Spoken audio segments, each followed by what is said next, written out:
Hello and welcome to ShikShakji HR podcast, India's only podcast on HR for business owners, that too in two languages, English and Hindi.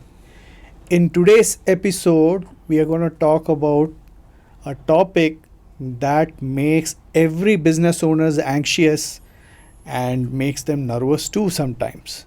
We are talking about statutory compliances that a business must follow. And to walk us through all this complex maze and the great mind behind the 52-week program, let me welcome Dr. Vivek sir. Hello, Dr. Vivek sir. Thank you so much, Cheragji, and it's been pleasure to be part of the discussion where we are giving the complex thing in a simpler form. So as you mentioned, that something which is making the people shiver, we will make the things simple so that shiver can get converted to simple level. So let's try the level best. Yeah, we can start. Absolutely, sir. I know that you are the HR doctor or super specialist who can help them out there and make things simple for them. So let's begin with this question. First of all, why does statutory compliance, Dr. Vivek sir, makes them nervous and anxious? Could you shed some light on that? Oh yeah, I mean the point is that if I'm not following the norms, the government norms, definitely there is a hitch. There's a question mark at the back of my mind, that anyone can come and they can ask me envelope. Anyone can come and they can ask me any favor. Anyone can come and they can do an audit. So, I am quite scared, and that's what, as you started the discussion with the shivering as a word, that's one of the major reason that why people don't want to get into that.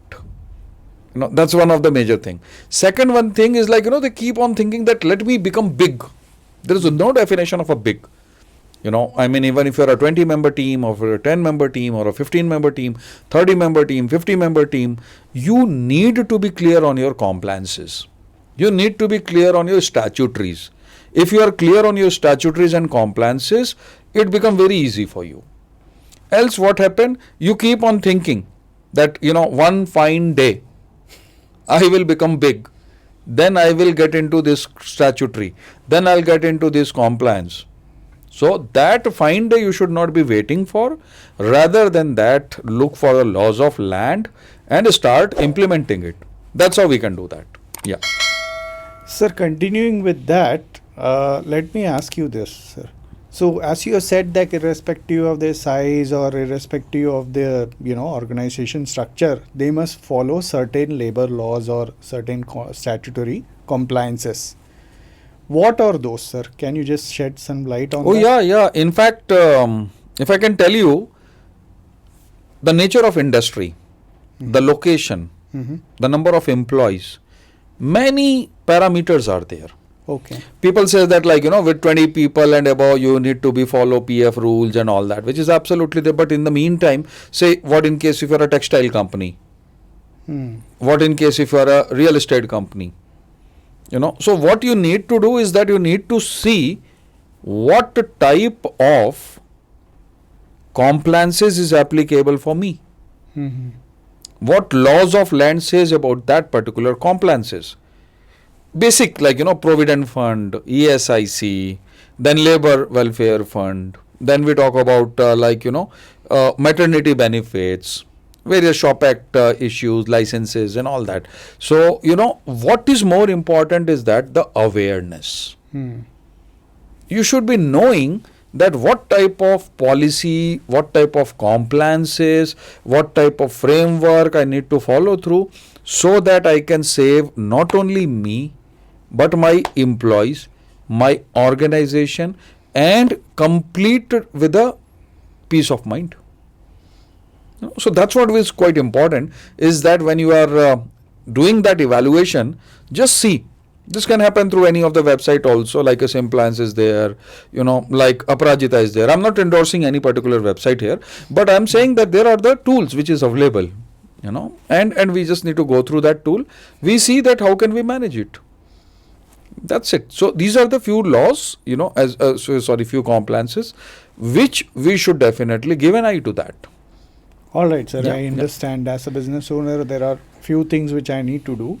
Now let's look at little broader level. What about sectors, sir? There are some sectors which are connected with government and all that. So they might be needing, or someone who is applying for a tender or bidding for a tender and things like that. Could you let us Oh know yeah, if yeah, that could be- absolutely. You actually got a very, very right point. You nailed it. In fact, that is a need of an hour. Now, what is happening? Government is very prominent in terms of the statutory compliances. So sometime what happened during the tender, they are asking you that how much you are compliant for, how many people you are paying PF, how many people you have got a workman compensation, how many people you have got this all. So they can ask the record any point of time. And if it is not available? They will not allow you to even participate in the tender. So you are losing the business opportunity. While it's an employee benefit, but in the meantime, you're losing an business opportunity also. So to have that symmetry, it is better to follow through. And it doesn't cost too much, we always say it's a very costly, very costly. No, it's not. It's very moderate. And only the thing, if we will do that, you need not have to pay any fine. So that is there. And now even for example, Indian government is coming up with a few labor codes, the new labor codes which is coming up. If that will be applicable, we never know that how much mandatorily thing we have to do that. So let's start creating as a discipline, so that it cannot become as a surprise to us. It cannot become surprise to our employees. It cannot become surprise to anyone in the organization. So that's what we have to see, that how can we balance it out. Yeah. Yeah, I totally understand, sir. So it impacts my business, and if I have to deal with the government, then I have to definitely follow all the laid down statutory compliances by the government, right? And also according to the state, I need to follow to that. Yeah, right? laws of land. We called it as laws of land. Laws of land. Yeah, yeah. Yeah. Now let's move on to real life scenarios here where things went haywire. I mean, because of not following the compliances or statutory compliances. Could you share such story with our listeners and viewers that what went wrong and how it was sorted out and what was the outcome? Oh yeah, I mean, I'll give an example of a company from Chandigarh. Mhm. They started with a confusion. What was the confusion? Nobody has actually guided them. They were saying that, okay, it's like a, proprietorship concern. We will take it forward. We will do that. That's all was there, very common. Now, what happened? They actually got confused which laws of land I need to follow. Is it a Chandigarh, Punjab, Haryana? And because of that reason, sometime half of the compliance were getting met. Sometime 20% was getting met. And they were supposed to, in fact they paid a very huge fine to the government because of not compliances doing that. And then suddenly there was an audit happened from the statutory authorities, and then they were in the doldrums.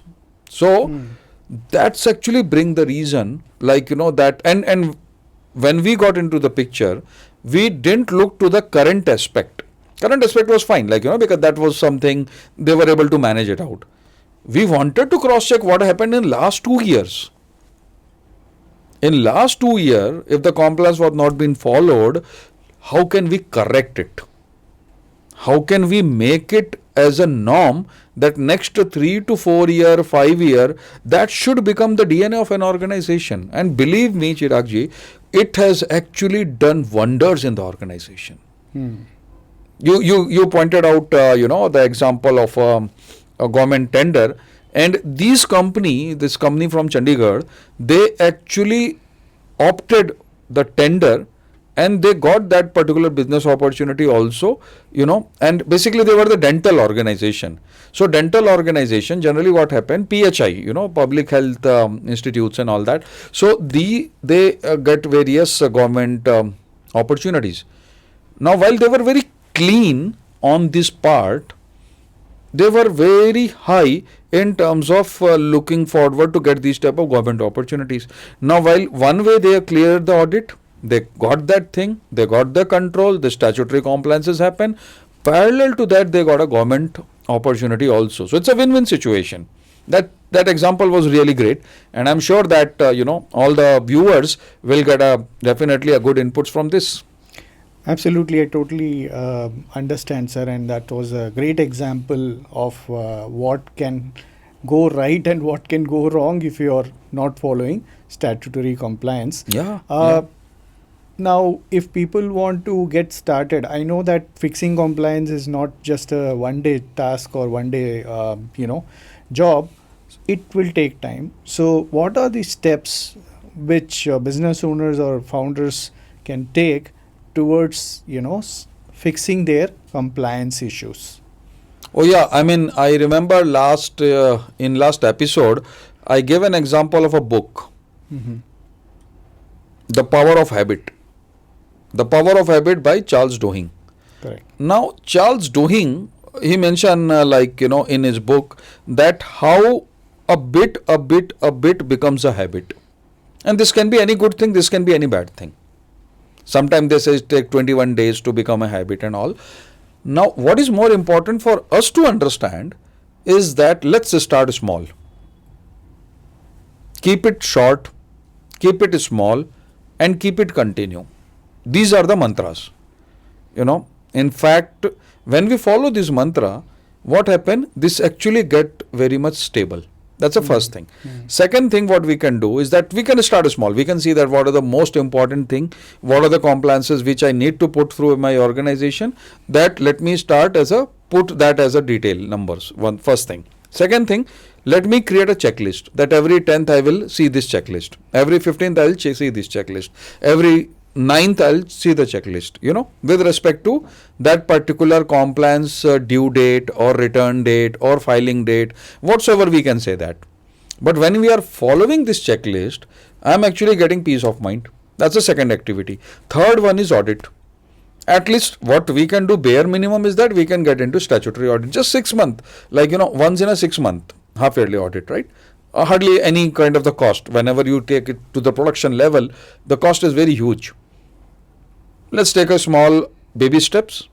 Let's do an half yearly audit. Let's see that what is going better, what can be well, what can get better. Further also on that line. And with this, I get a corrective steps.